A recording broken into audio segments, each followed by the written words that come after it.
content of this podcast, Generation Mom, is for entertainment purposes only. The views and opinions expressed by the host and their guests are their own and do not constitute professional advice. While we strive to provide accurate and up to date information, this podcast is not intended to replace or substitute for any professional, medical, financial, legal, or other advice. Always seek the advice of a qualified professional with any questions you may have regarding your specific situation. Thanks for listening. Hey there, Rachel here. I just wanted to give a quick heads up that there's a brief mention of abusive relationships in this episode, but we don't go into details. Also, before we dive into today's episode on relationships and dating, we wanted to acknowledge that this episode focuses primarily on heterosexual dating experiences. We don't really cover LGBTQ plus or interracial relationships in depth. We want to be clear that this isn't to exclude anyone. It's simply because, as three straight identifying white women, we recognize that we're not the best voices to speak on those experiences. We deeply respect and support all relationships and hope to feature guests in the future who can share those perspectives. We hope that you'll enjoy today's episode. Let's dive in. I had pretty much for my generation, a traditional dating experience. I would say I dated several different guys and I went steady with, let's see, before I met your father, maybe three or four of them, which I think is a lot different than today. Hello, and welcome to Generation Mom. I'm Rachel, the elder millennial who tries to stay grounded in all of the chaos of modern parenthood. I'm Pam, the boomer mom to my two co hosts and Nana to their kids.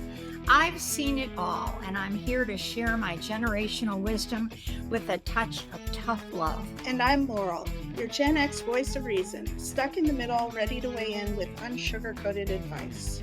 Join us as we tackle life's big questions across 3 generations, sharing laughs and insights along the way. This is Generation Mom. Hello, and welcome back to Generation Mom. We're back around the kitchen table. Today, we are talking about dating, relationships, marriage across the generations. I'll go into a little deep dive about how each generation viewed dating and marriage. We'll talk a little bit about our own experiences as members of those generations. And then today I'm really excited because we will have an advice segment using some real questions from users on Reddit. With that, we'll dive in. We will start again with the boomers who really started to define dating culture.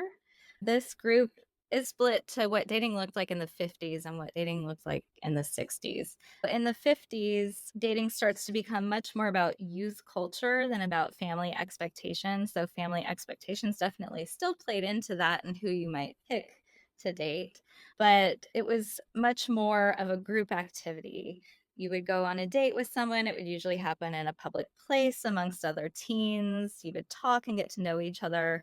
And usually the guy would pay. The man would usually ask a woman out too. It was considered improper for a lady to approach a man. And then after a few dates, you would go steady. Going steady was the term for being in an exclusive relationship. And you might publicize that by wearing an item of clothing of your mate, such as a jacket, a sweater, or ring. But when we think of the 50s, we tend to think of this period of purity. And it was, but there was also some sexual change going on. I saw Mom's little face there.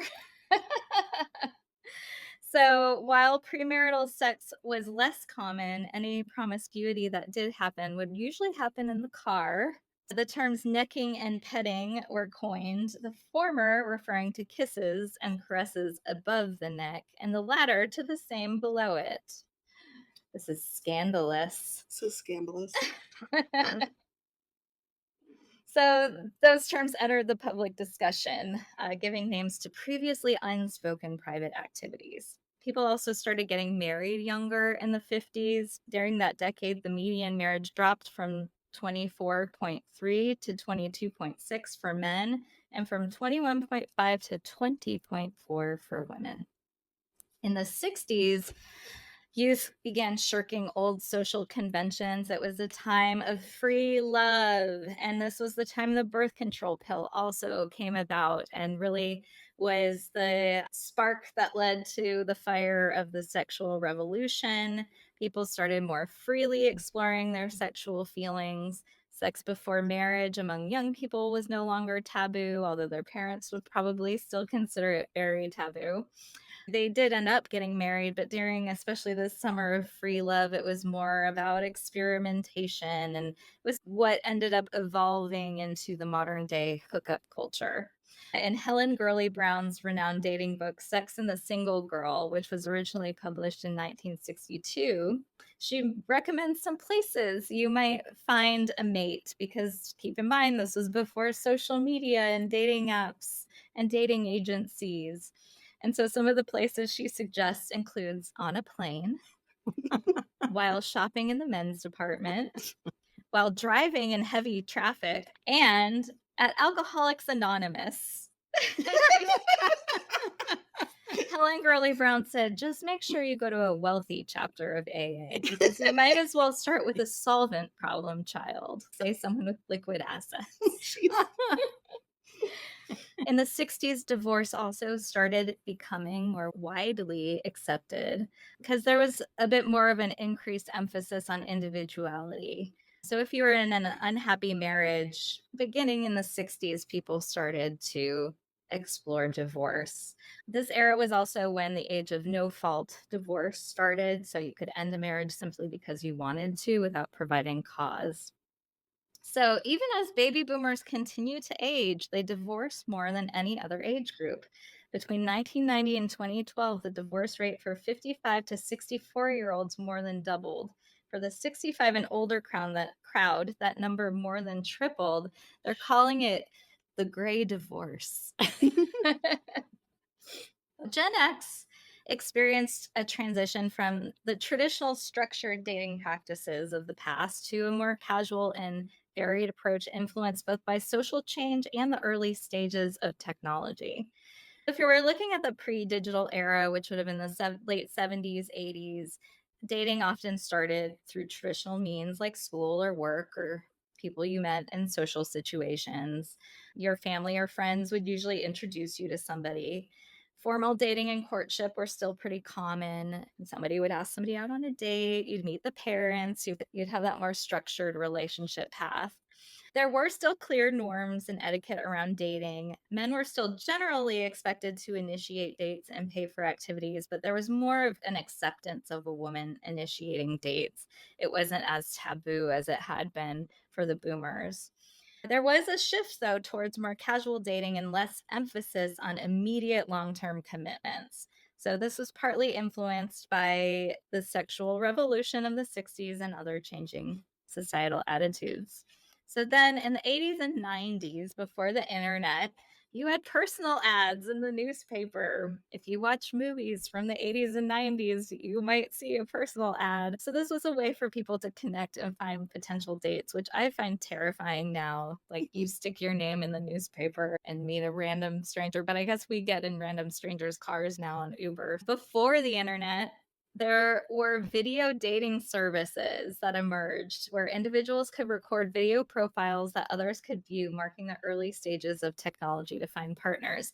And if you go on YouTube and search 80s dating videos, you can find some pretty funny ones on there. In the 90s, it was the beginning of online dating. Match.com came out in 1995, and it was a significant shift from traditional dating methods to finding new ways to meet potential partners. There were also chat rooms on the internet and forums, and that became a popular place for socializing and meeting new people, often leading to romantic connections.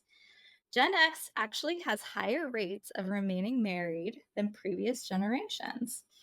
In the 1990s, about 70% of Generation X made it to their 15th anniversary, compared to 65% in the 70s and 80s. Some say that Gen Xers were more skeptical about marriage because of the doubling divorce rate that happened during their generation. Their parents were getting divorced more often. This skepticism, along with the desire to avoid divorce, may have actually led Gen Xers to marry and have children later in life, often after cohabitating. So they knew what they were getting into. They're staying married longer. And some of the studies I found showed that Gen Xers that got married later in life were more likely to stay married long term. For the millennials, we continue to see this impact of digital technology. So we had a more fluid and diverse landscape compared to previous generations. Millennials are the first generation to widely use apps like Tinder, Bumble, and Hinge. These platforms offer a vast array of potential partners and a different approach to meeting people. Social media also plays a significant role in how millennials meet and communicate. Millennials tend to delay marriage and long term commitments compared to previous generations, but there are a lot of factors to this, like career focus, educational pursuits, and economic instability. There's a greater acceptance of casual dating and non traditional relationships among millennials. Concepts like friends with benefits and open relationships are more openly discussed and practiced. And communications shifted significantly to texting and other forms of digital messaging. So no longer do you have to call up someone's house and talk to their parents and ask them out on a date, but you can text them. But this has also created some different dynamics, such as the phenomena of ghosting and breadcrumbing. 44% of millennials are married, 53% of Gen X, and 61% of boomers, and 81% of silents were married at a comparable age. Silents are the parents of the boomers. 81% say that being single benefits them beyond their romantic lives as they're more able to make new friends, have more time for personal wellness, and be more dedicated to their work. The most common first date activity among millennials is to grab a coffee. Millennials have an average of 8 sexual partners. 43% of millennials say their ideal relationship is non monogamous, and 43% also say it's monogamous. I don't think that adds up to 100. I'm not sure what the others think. And then millennials spend an average of $69 on their first date. Pam, we'll start with you, our representative of boomers. What was your experience like with dating and relationships growing up in your formative years? All right. I guess I would have to start in the 60s, sort of the mid 60s, because I was really a kid in the 1950s. And I would say that dating for us looked vastly different than it does today. We usually met at school or through a friend or through our parents. Our parents would fix us up with people, which never really went very well.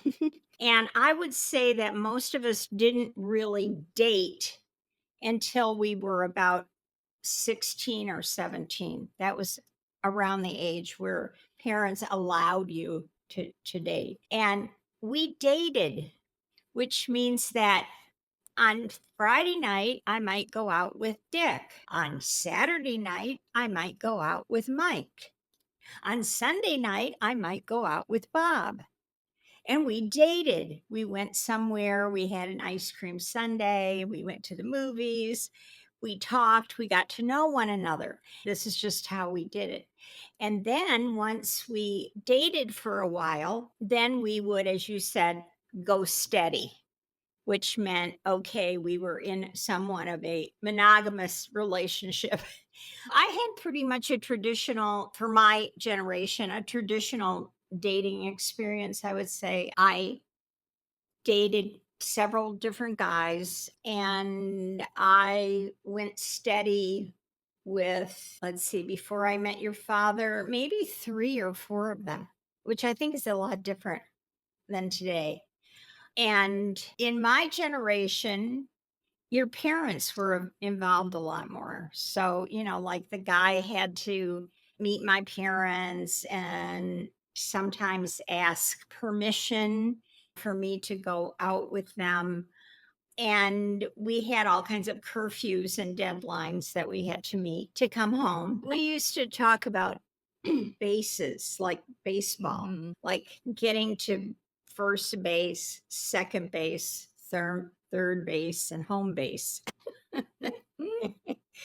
And it was acceptable to go to first base. That was nothing. That was what I guess you were talking about, necking. And the other ones were more controversial at that time. I'm not going to say they weren't done, but they were much more controversial, I think, than they are today.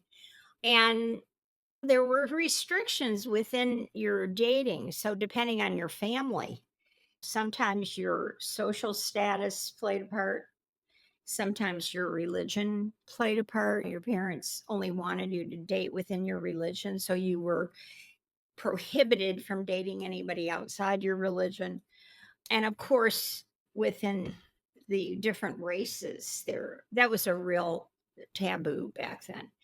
So I think in those ways, I feel anyway that today's better because I don't believe you can really restrict who you fall in love with. You fall in love with who you fall in love with. And it's very hard to be told, no, you can't love that person or you can't be with that person.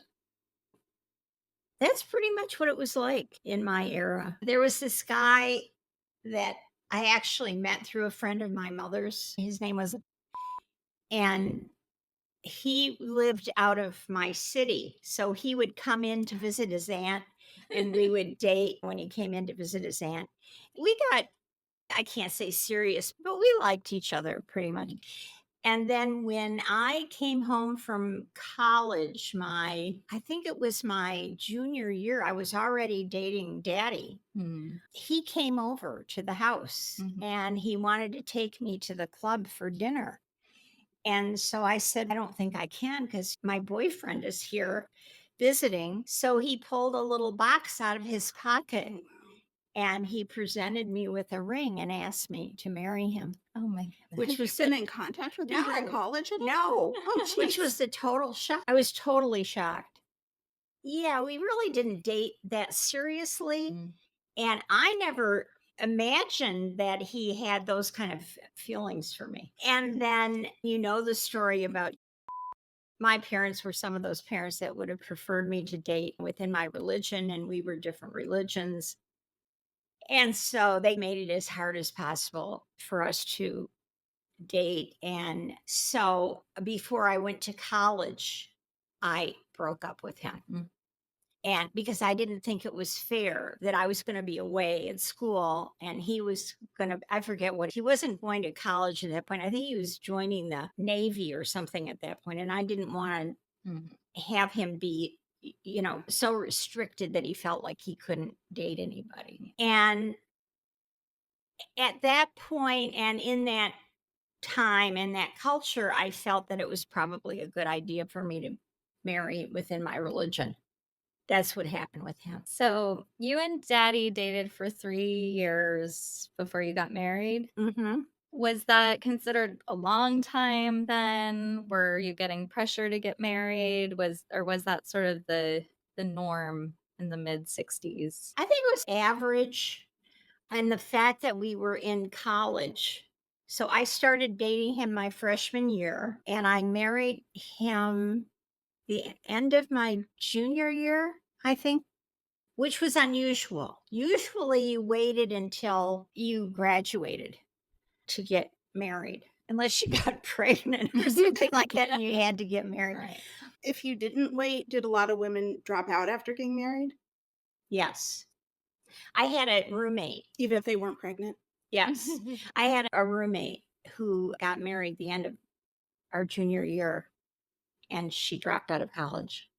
Yeah, that was a problem. I didn't want to do that. And actually, I had to promise my father that I would not drop out, that I would stay in college if they allowed me to get married that year.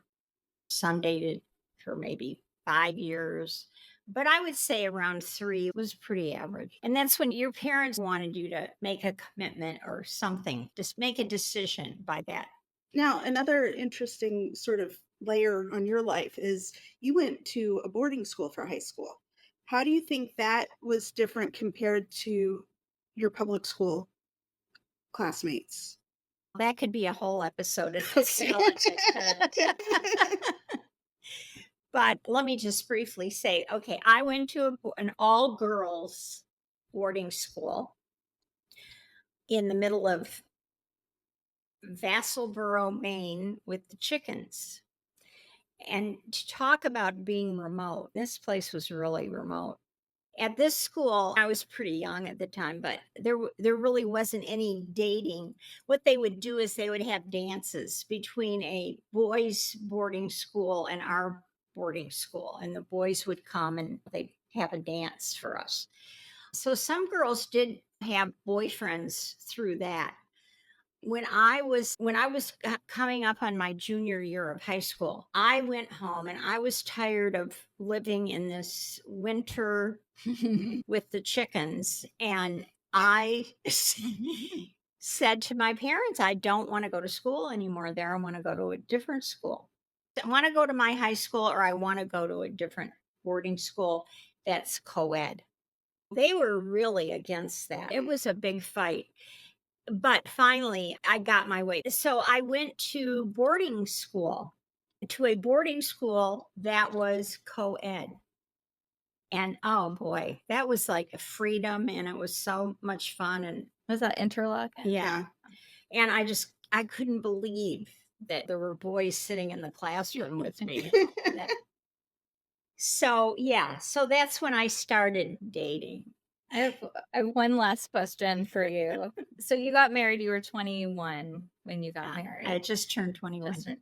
21 then and 21 today feels a lot different. But did you feel more prepared at that age to get married? Did you feel like you were young, or since that age we covered that was about the average age of marriage? Did it just seem like Everybody else was doing Well, Yeah. I think it's the same probably today. But at 21, you feel like you're an adult. Was I prepared for marriage? No, not really. I had no clue. Absolutely no clue. I really went into it pretty blind. I didn't have great role models. I didn't even have that. But it was expected, I guess is the best way I can put it. Yeah. And what else are you going to do? You're graduating from college. Now, what are you going to do? I actually was on a career path, and I actually continued on in college to get my master's degree. A lot of women didn't do that. They got their degree, then they got married, and that was it. They were mothers and housewives and all that. So I guess the answer to your question is no, I wasn't prepared. I was certainly not a grown up. And when I look at 21-year-olds today, I'm looking at a baby. Mhm. And I think sometimes I get these chills and think, how did I do that? But it was like you got pushed into it and you did it. You just fell into it and did it. So, Laurel, we're going to move to you and your experience with dating. So, you were really of the dating age in the 90s more than the Yes. 80s. I can speak to the age because Sure, I mean, yeah. You were around. I was around. I was not dating till the very end of it. But first, I feel like I want to just state, because we all know this, but people listening may not. All three of us are currently married. Yeah. And we're all married to our first husbands. None of us have had a divorce, various different dating experiences. But that's just like some perspective there Yeah. to say. I'd say in the 80s, like going to a bar was a big way to meet people. And when you'd ask people how they met at the bar, that was the big spot. I remember dating game shows were a big thing on TV. The dating game was what it was That's what it called. was called. So literally the dating game. And then the classified ads, I had forgotten that till Rachel mentioned it, but that's true. You'd have how we have all the acronyms now, like LOL and all of that.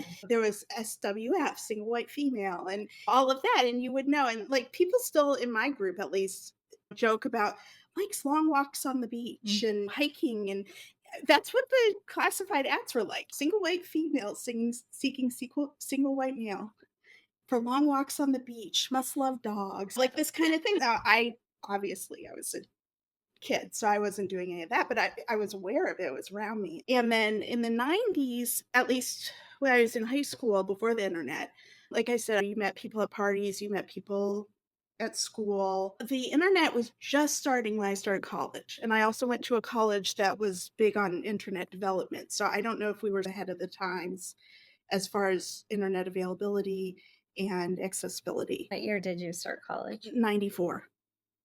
And it was I remember through those years, it was really taboo to have met your partner on the internet.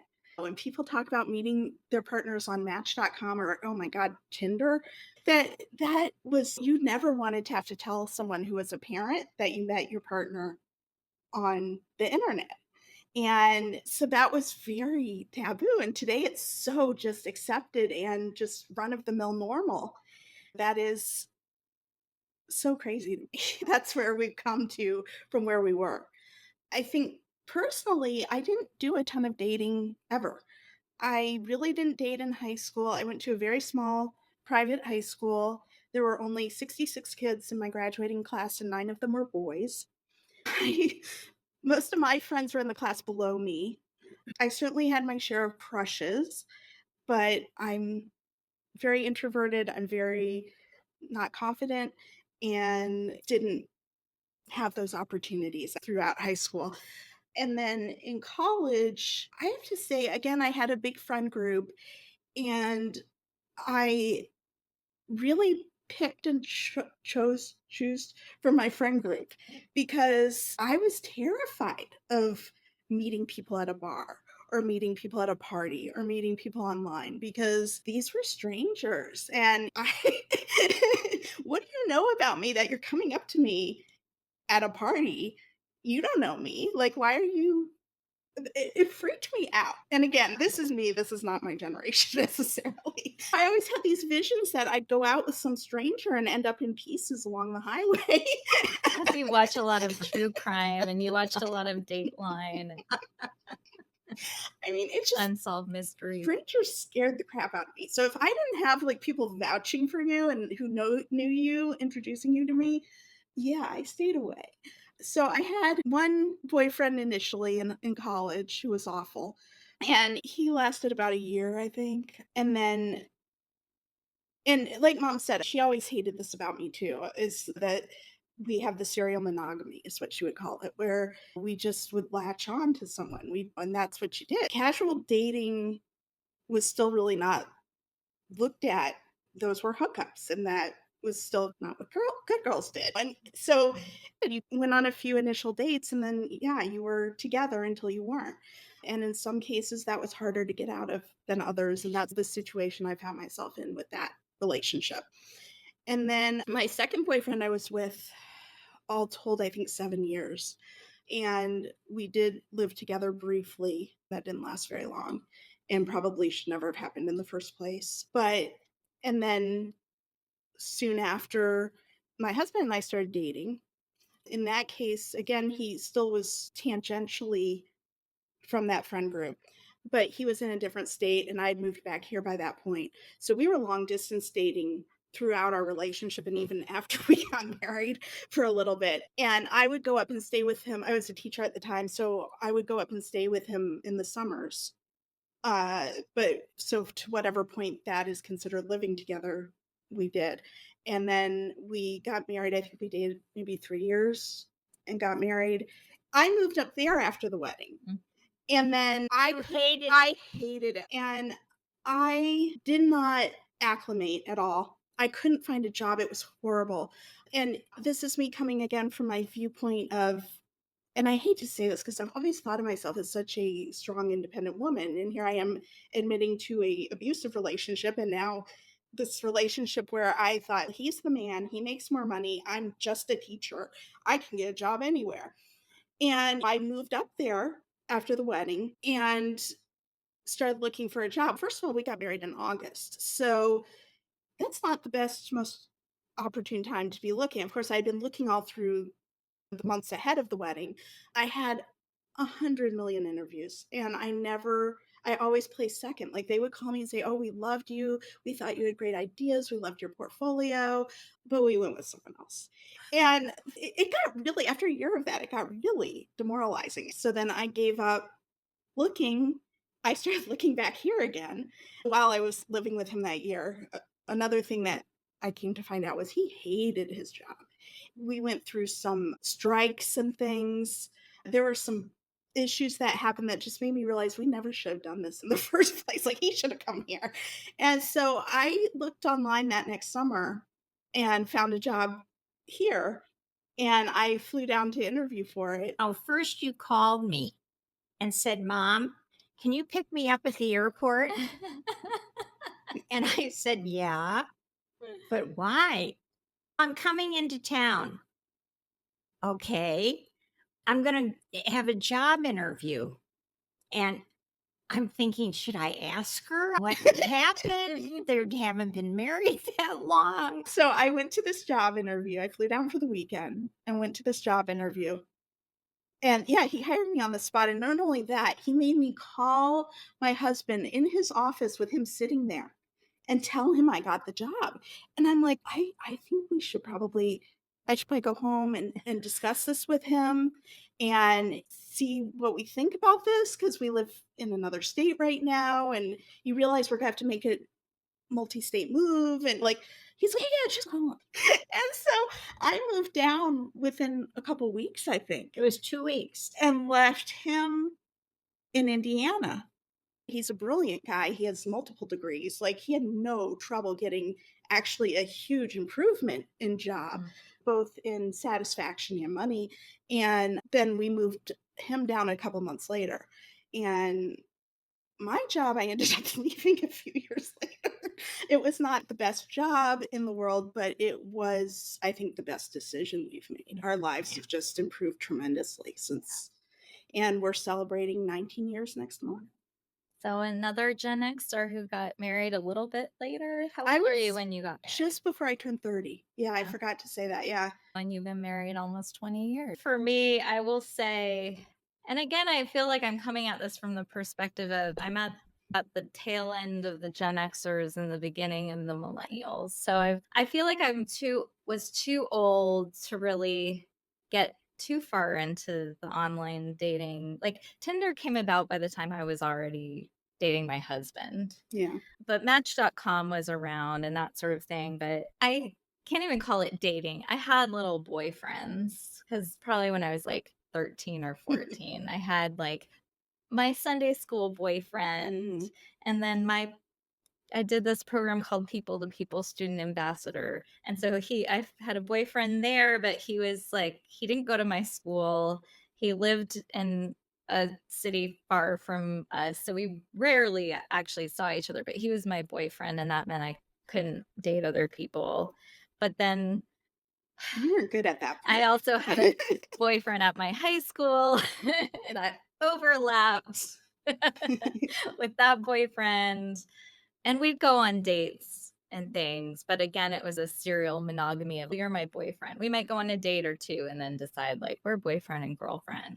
You were just polygamous. Now it would be called polyamorous. Okay. But they didn't know about each other. It wasn't They like a group thing. know about each other. Aren't you That's supposed to true. consent? It was non-monogamy, and it wasn't. There's something called ethical non-monogamy, but Yeah, that was not but they have to ethical know about it. because they didn't know about it. So I was just a bad person. You were also like 13, 14. Yeah. And again, high school, I think my junior year of high school, I started dating. I was a theater nerd, but not like a good enough theater nerd to get the good parts, but a nerd enough to hang out with all the theater kids. So I started dating a boy in my class, and he wasn't the best either. So Laurel and I both have the controlling semi-abusive No, I patterns. called you out on it so bad, Yeah, but and I went into the same thing. you don't see it when you're in it, and I think that's something we could have a whole episode just on that, but you don't see it when you're in it, and I was a romantic, and I think that's been to my detriment because I want things to work out, and I want it to be a great love story, and so I stayed with him longer, I let it impact where I went to college, and I remember the TV show Felicity was on around the same time, and in the show Felicity, she changes her college at the last minute to go chase a boy, and I did that. And it worked out for me. I was lucky because I did have a really great college experience. I don't regret where I went to school. It actually ended up being a good fit for me because I had come from a small private school, very liberal private school, and the college I chose was a very small liberal private school. And I had a really good college experience. But I don't know, I saw the light with that relationship end of our sophomore year, and I remember he lived in Atlanta too, so we came home for the summer and broke up just one night in the summer. I think I was over at his house and just realized, like, I'm done with this one. And so we broke up. The best relationship I had in college was with my roommate because she and I were roommates all 4 years, and we still love each other to this day, and she's one of those friends who you don't see or talk to in a long time, and then you pick right back up where you left off. But so she was witness to a lot of this. We had another through our friend group at the time, I met my next boyfriend, and there was not a big gap in between. There was only a few months in between, I think, and so I started seeing this other guy, and that relationship ended up lasting 7 years. And I think there were times where I thought, maybe this will be the end of our relationship. 'Cause, like, after college, we did live together in New Jersey, and I was working in Manhattan, and he was working in Southern New Jersey, so we were splitting our commute every day, one going one way, one going the other. And I had a job that I absolutely hated. Like, it was a good entry level job, but I call mom every day on the way home and cry and sob and I hate this job. I can't do it anymore. And so similar to Laurel, our lease was coming up and I just said to him, "Look, I'm moving back to Atlanta. You can come with me if you want, but I'm going back home." And he came with me, and it was terrible because we lived in my parents' house for a long time, and he did not have a job, and I had a job. I got a job right away, and he had no drive or ambition. And then I forced us to move out into our own apartment. And, then he ended up getting a job in New Hampshire. And I think in the back of my mind, I thought, we're not really going to make it through this. So I'm just going to let it like run its course. And so I think he was in New Hampshire for about a year and we were dating long distance. So I was living on my own for the first time and really enjoying living by myself. And I was able to focus on my career and focus on friends. And I remember being on this kickball team, and there were a lot of guys on the kickball team who were interested in me, but I have a boyfriend. I can't date you. And then I remember one day getting a call that he had gotten laid off from his job and he was coming back to Atlanta. And I hung up the phone and I started crying because I didn't want him to come back. And I don't think like I fully understood why I was so upset. Like it was in that I'm with this person, we've been together so long, I'm supposed to really love them. And so he ended up coming back. I had just moved into an apartment and I can't remember how long we lived in that apartment together, but one day I decided I was going to break up with him. And I remember I was Googling, how do you break up with someone you've been in a long term relationship with? I was going to get some script or something. I spent a whole week working up to it. Like, how am I going to do this? Because I didn't have an easy out. I had to actually face this person and break up with them. And I knew I wanted to tell him, and I knew it would be blindsiding him because he had no clue. He thought I was happy and everything was fine. And so he came home one day from work and I sat him down at the table and I just said, I don't want to be in this relationship anymore. And he was very confused and why. And I was just like, I can't do this anymore. I don't love you. I want something else for my life. And so I remember I came over to my parents' house. I came here and mom and dad were gone. Like they were out somewhere. And I remember pouring myself a huge vodka tonic and sitting on their sofa and watching TV. And then they came home and they were shocked to see me. But I just said, look, I broke up with my boyfriend and I'm going to live here for a couple weeks while he gets his stuff together and gets out. Then we went back for the cats, and that was a whole thing. So that was a really long term relationship that took up most of my dating years, Yeah. really. You know what I think is so funny? I don't know if you guys know this term, but we always grew up hearing about the 7-year itch. Yeah. And like how a lot of relationships don't make it past that 7 year. Yeah. And I didn't have that at all in my marriage. Like in my marriage, that first year was the hardest year. And we always say now, if we made it through that, we'll make it through anything. But you and I both had long-term relationships that died in the seventh Like year. seventh That's really year. funny. Yeah. And I think it's true because I didn't have that with my husband. Like, it was fine, like 7 years. And again, like, we've had some really hard years. And if we had made it through that, like, we're going to make it. And I think that's the thing. When you have someone you really love, like, you want to make it through it, you want to try. Yeah. And so it's funny because I was on, after that relationship, I did join Match.com and I think I joined JDate. I tried those, but I never went on a date with anybody that like I matched with or met. And then it's funny because I matched up on Match.com with somebody I worked with. And it was so awkward going into work the next day because I knew he had seen it and I had seen it, and we just weren't talking about it. We just weren't. So neither of you were interested. I don't know. He was a really nice guy. I probably would have gone on a date with him, but it was just too weird. My husband grew up quite literally in my backyard. My sister had a friend, and this was her friend's brother, and our moms were Girl Scout leaders together. And so we met in the very old fashioned way of someone we knew through family. We knew each other as kids, and we lived this parallel life where we were both in New York at the same time, both like back in Atlanta at the same time throughout our lives, but never meeting up. And so we ended up all going to dinner one night, like siblings going to dinner. And this was before I had broken up with my boyfriend. And we didn't start dating then because I was in a relationship, but we started dating after. I took a friend, he was in a band, and I took a friend to go see him at a bar when his band was playing. And he saw me and lit up and knew me. And he asked me out. I think right after that, he sent me a message on Facebook. So we still did use social media for our dating. And he asked me out on a first date. We went to a Chinese restaurant and had a nice dinner and talked. And he was a gentleman and drove me home. And then he locked down the second date on the first date, and that impressed me because it showed he was a go getter. And so we went on a few dates, but here we are almost at 12 years married in September. And how old were you when you got married? I was 28 or 29. I can't. No, I was 29 when I got married. So I also waited till later in life to get married I love how 29's later in life. for the time, I think. a lot of my peers had already gotten married.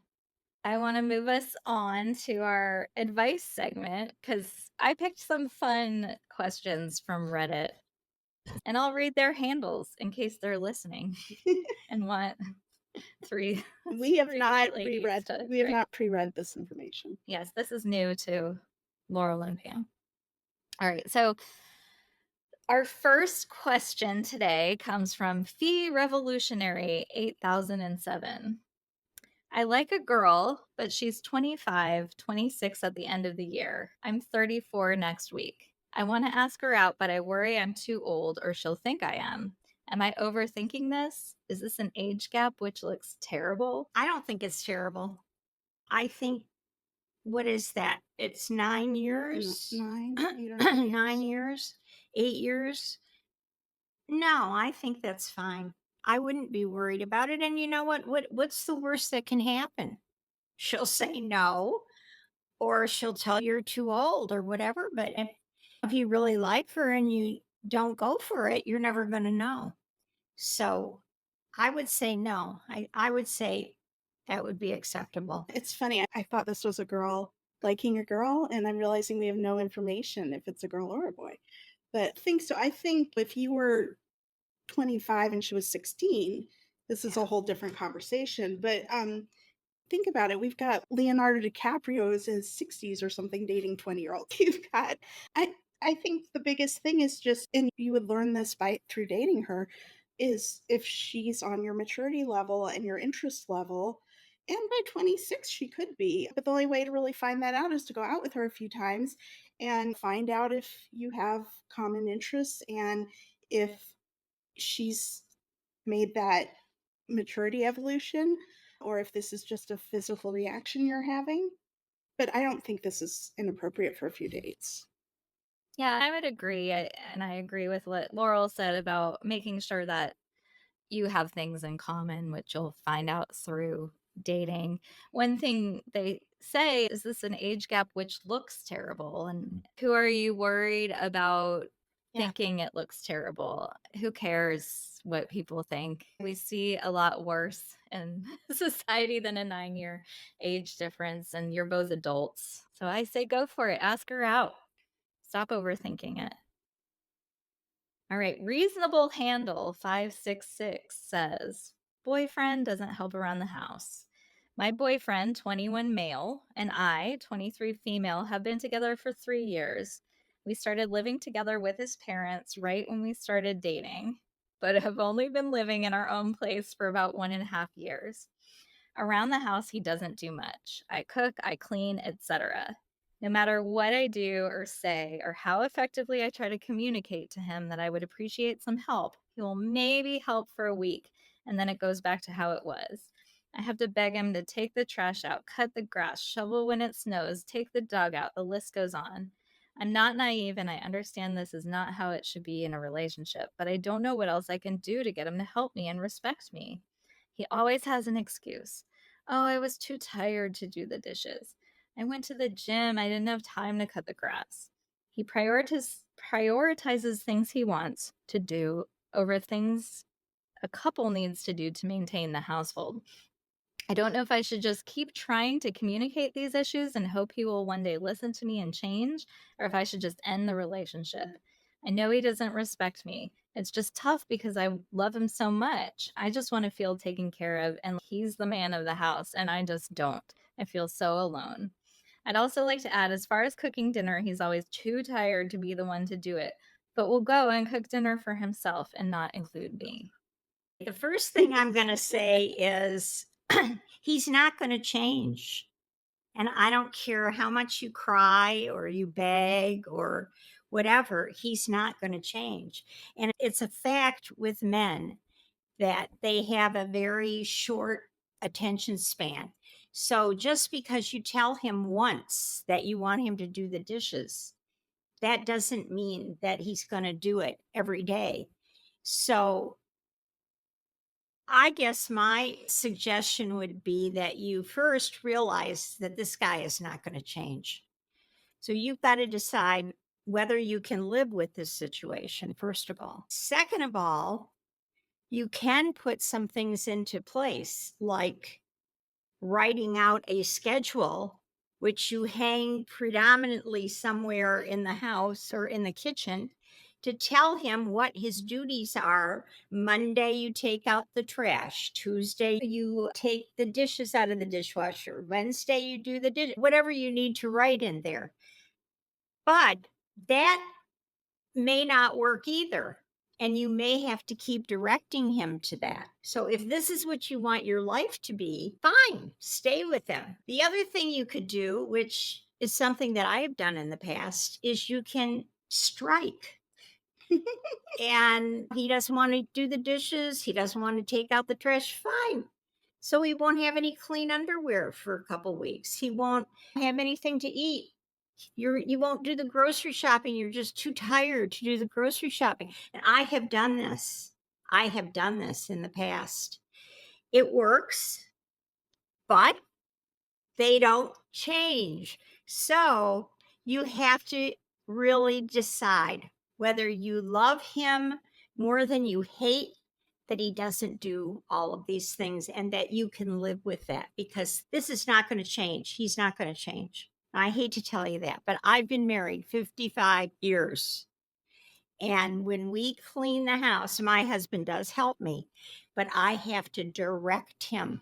And it's the same tasks that he does from week to week, but I have to direct him what he needs to do. So I decided I love him enough that I'm willing to do that. But it hasn't changed in the 55 years that we've been together. I don't know. I think if I couldn't stand it, I think this is a good time to get out. That's my advice. Laurel. I think the biggest red flags here are where she says, I know he doesn't respect me, and should I keep trying or should I just end it now? Those two sentences right there, I think, tell us everything we need to know. She already knows the answer. But the other, to address the actual issue here, which is just a symptom, really, he's 21, and we could do a whole episode on raising boys versus raising girl expectations. But I'm a mom of two boys, and I am doing everything in my power to make sure this is not my kid. My kids have chore charts. And what mom said is true. They, every night, they do the exact same tasks. Now, there may be additional tasks I add, but there are specific tasks that they are responsible for every night. And every night they come back to me after each thing is completed and say, what do I do next? And we've been doing this for years. Every night they're supposed to put their dishes in the sink. Every night they're supposed to unload the dishwasher. They know this. And they still ask me. She's not wrong about that. But my hope is by the time they're 21, they know to do these things. First of all, you two are both very young. And so he may not have ever lived on his own before. His mom may have treated him like a boy and not taught him to do these things. And he just expects them to be done for him, which some men do because their moms always took care of them. And so either you need to sit down, or anyone else who might be having a similar issue, sit down and divide the household duties, especially if you're both working. These are the things I'm responsible for. These are the things you're responsible for. We each live here. Presumably, we each pay towards this household. We also both need to be responsible for doing this.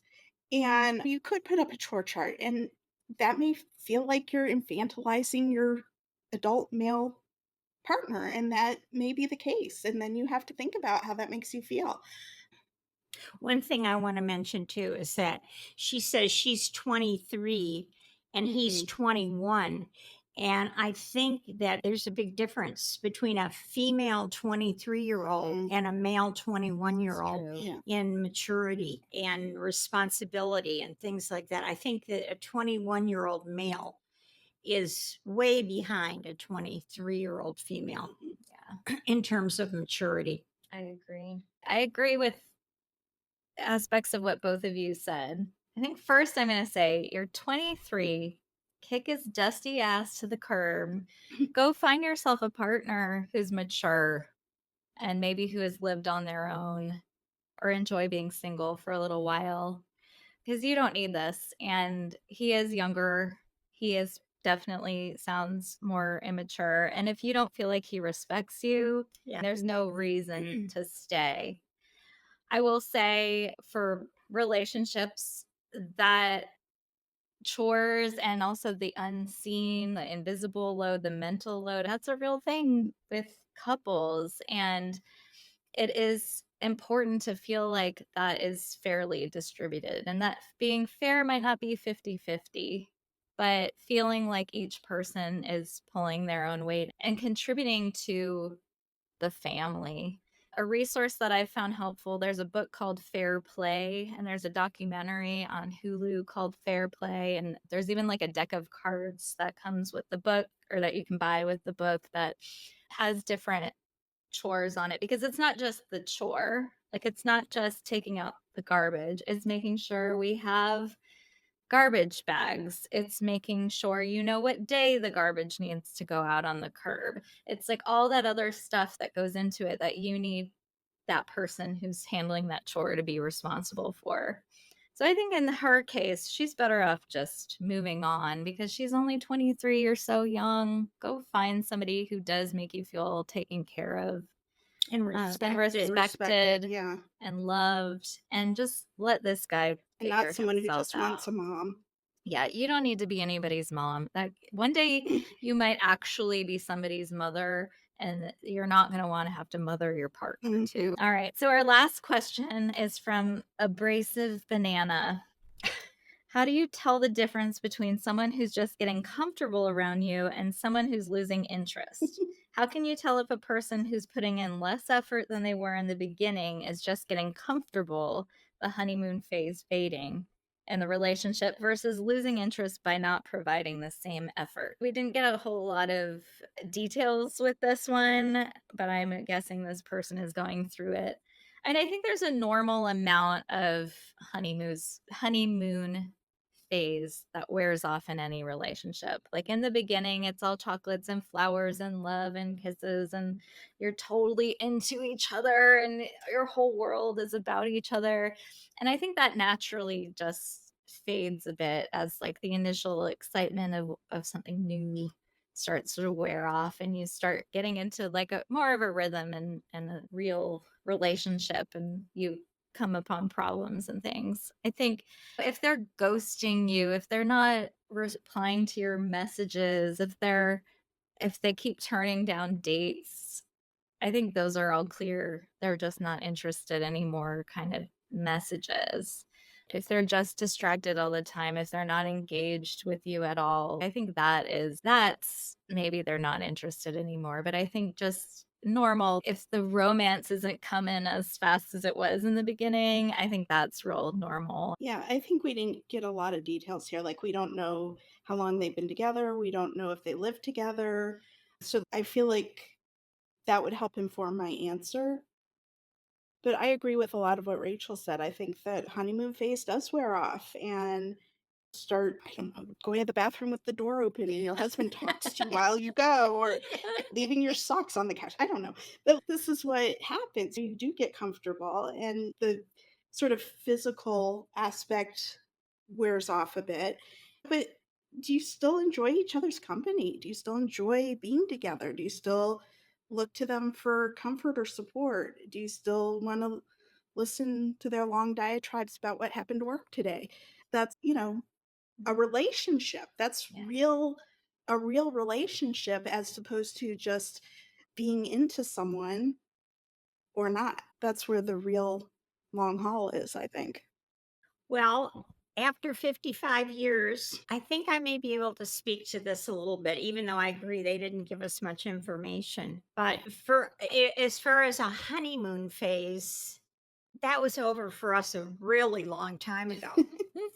But I think there are tells that show you if the person is just getting comfortable with you or is not that into you. And I'm going to try to explain this the best that I can because I've been in a very long term relationship. So there have been a lot of ebbs and flows in this relationship. And I think in a relationship that's long lasting, is that you never really lose sight of each other. There are times when we've, I don't know how to say it, we've been more in love or less in love or more together or less together, but we've always been there. We're always there for one another. And when they are losing interest in you, you start to see some sneaky sort of behavior, I think I would call it, where they become much more into themselves or they're secretive about things. Or you notice that they're on their phone and they stop talking when you walk in the room, or they're on the computer and all of a sudden the screen goes black when you walk into the room, or they change personally. They lose weight, they start dressing differently. That could be a tell that they're interested in somebody else or having a relationship with somebody else. Somebody who's comfortable with you, like Laurel said, is going to leave the door open when they go to the bathroom, or they're going to feel comfortable being in their ratty shorts and t-shirt around you, but they're still going to be there for you and they're not going to act like something's different. And I guess that would be what I would look for in this is, are there things going on that are making you feel uncomfortable about what this person is doing? I think if they're just comfortable, I think it's fine. If you would like to submit your own question, you can do so at www.generationmompod.com. We have some of our future topics on that website. So if there is a topic that specifically you want to ask about, you can click on that button, or you can just submit a question about anything and it might be featured on a future episode. We're going to close out today's episode with, what are we into right now? What's something happy? What's something positive that's bringing joy or adding to our lives? I'll let Laurel go first. Okay, I'm gonna say, and this is gonna sound so off the wall, I'm sure, but we have an owl, and it's I can't tell you how much I'm enjoying this owl. We have an owl. We live on a half acre. It's not very wooded, but we do have trees. And I've seen hawks, I've seen falcons, I've seen all of that. But we have an owl this summer that is living in our yard. We've seen him a couple times. He was right on the tree in front of my house when I came home one day. And then a couple weeks ago, he was in the middle of our yard with his wingspan, full wingspan, just laying there. So I don't know if he was sunning himself or drying off. We have a creek not too far from where we live, and he's huge, absolutely enormous. And at night, sometimes we'll hear a noise and it'll sound like one of the cats crying. And then we'll realize it's the owl. It's our owl cooing in our Aw. backyard. So it's really been an enjoyable experience. Something I like is on Instagram. There's a woman, her name is Caitlin Murray, and her account is at Big Time Adulting. And I just love all of her content. She's a mom. She usually signs off every video with, "Get yourself a snack." And her content is so hilarious, so amazing. She just did something about coffee, and I'm a big coffee person, and how anyone, these diets that are telling you to cut out coffee, are they crazy? Like, I need my coffee in the morning. So at Big Time Adulting, I'll put her in the show notes. She's amazing. Maybe we'll have her on one day. She'll be on our wish list of guests. I guess the thing that brings me delight right now are my 4 grandchildren.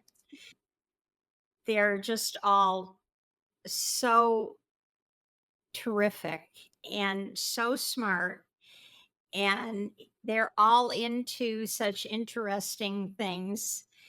And I am constantly and continually amazed by what these kids know and do. And my little 3-year-old is into the planets, and he gave his grandpa and I a whole lecture on the planets, and he knows how they are situated in the sky. He knows the biggest, the smallest, he knows the hottest, the coolest.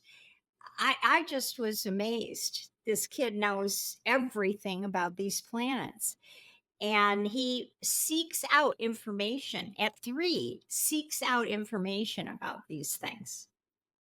And then my granddaughter wants to be president of everything, which I find really funny. I don't know, she was campaigning for president of her camp.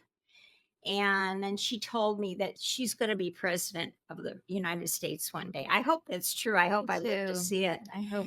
And then my little F, who is so adorable and so smart and such a showman. He'll break out in song at the drop of a hat. And I just love that about him. And he's such a sweet little guy. I hope he stays like that. He's 9 right now. It's a great age. And then my 14-year-old grandson, who's starting to sound a little bit like a frog.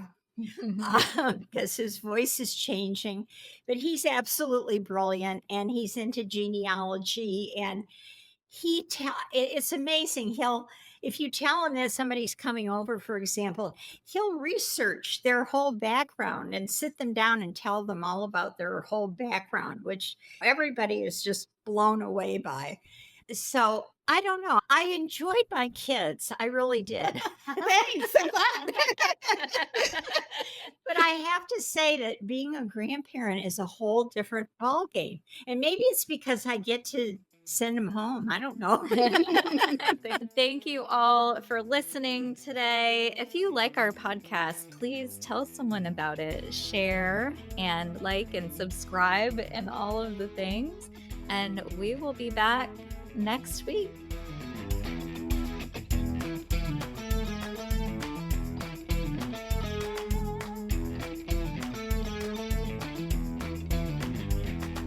So, with that, we'll dive in. So, Thank you.